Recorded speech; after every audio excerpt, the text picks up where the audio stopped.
Why are you just pointing? What? Don't stop. So It'll stop at some point. I feel very safe, Your Honor. Oh, I know. He's like, you are all over it. All right, go ahead. What are we doing? Well, Your Honor, a few things. First of all, I've been in communication with Mr. Burgess and Mr. Arabo, who is representing the victim of the case, Mr. Kwasny. Apparently, Mr. Lee called Mr. Arabo and offered to, in exchange, there's a pending case where Mr. Kwasny is the defendant of an AMD against Mr. Lee. Mr. Lee contacted Mr. Arabo and offered to essentially not testify in that case if Mr. Kwasny agreed not to testify in this case. Notice what the judge is focusing on. Not the plea deal, not the lawyer drama, the possible witness interference. That's the nuclear weapon in any criminal case. If the court believes you tried to silence a witness, everything else becomes secondary. Mr. Burgess and the officer in charge, because we want it documented for potential additional charges. But this all transpired yesterday. We got the recording as of this morning. With that said, of course, I think it's appropriate to have an adjournment. Mr. Burgess agrees with that. But does that recording indicate that? Yes, Your Honor. Have either one of you listened? I myself have not listened to the recording. I was just asked to stand in on behalf of Mr. Burgess. He's at a hearing in Lansing. However, I did speak to Mr. Lee about it today. Mr. Lee indicated some of the content of the conversation to me. He also indicated, just FYI, that he himself recorded it. But just so that I have this right, the defendant, because of something else, is urging, enticing, or in some other way interfering with testimony of witnesses in this case.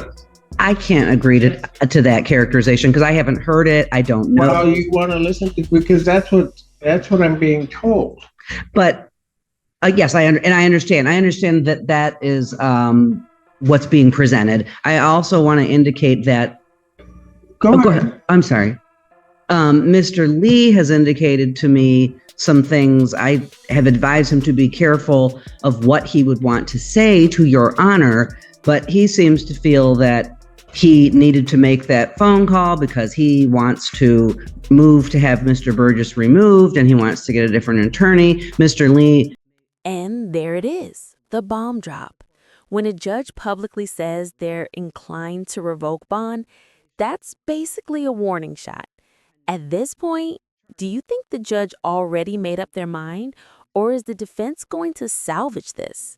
Let me know what you think. Hit it to, what's her name? Ms. Rubio. To Ms. Rubio, that for a little bit over a month, I contacted my attorney, Mr. Burgess, and I instructed him to contact the lawyers from both sides, the prosecution and the other side that represented Mr. Kwasny, and I instructed him to offer a plea or to negotiate some sort of settlement, and he indicated that he would do that.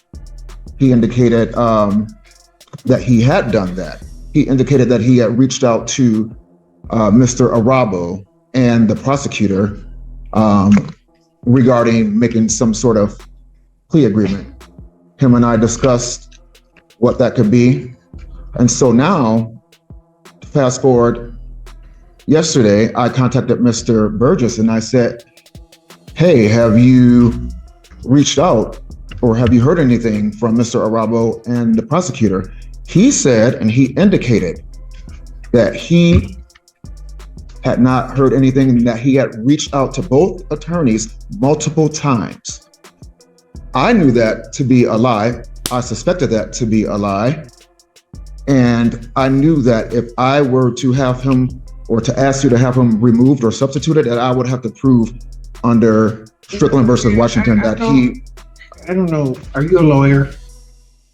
I was, Mr. Lee, no. I To my was- knowledge, no. so I knew that I had to prove that he was ineffective. I knew that I had to prove that our breakdown was egregious. So I recorded the call myself, and I called Mr. Arabo and I asked if Mr. Burgess reached out and discussed any sort of plea negotiations. Mr. Arabo said, no, sir. He had not had any communications with my attorney. So I confirmed with Mr. Arabo that he had not received any communications about any kind of negotiations with any kind of plea agreements on my behalf. I'm so sorry to interrupt Mr. Lee before he makes more statements. And I did record the, That are false to this. I recorded the call. Criminalizing himself. I recorded the call. In his best interest, he might want to listen to this call before he makes any further statements. In the call that was sent to us, there is indication, there's no discussion of a plea, not what was sent to me. There is. This is where things get messy. Anytime a defendant starts recording their own attorney, the court's red flags go straight up. Judges hate even the appearance of witness interference. And that's exactly what the court thinks might be happening here. I have the text He messages. might want to listen. You don't know what? That's the third time you've done it. You're gone. Mr. Allen, take him. You better get Mr. Burgess down here because I want to hear those calls because if he's interfered with it, that's going to be a whole other issue. I will try to reach him, but I know he is in Lansing, so I'm not certain. Well, even if he appears, has Mr. Burgess heard the calls? I don't know, Your Honor. They were sent this morning. I asked Mr. Arabo to send them right away yesterday, and we received them this morning. Mr. Arabo can also be available via Zoom if necessary. All right. Okay. I'm just letting you know that what I'm hearing is extremely disturbing. I completely understand that. Your And Honor. so I'm gonna give an opportunity for the defense to give me some explanation, but I'm inclined at this point, I'm gonna hold him in custody. I'm inclined at this point to revoke his bond. I understand. Okay? Okay. All right. Thank you.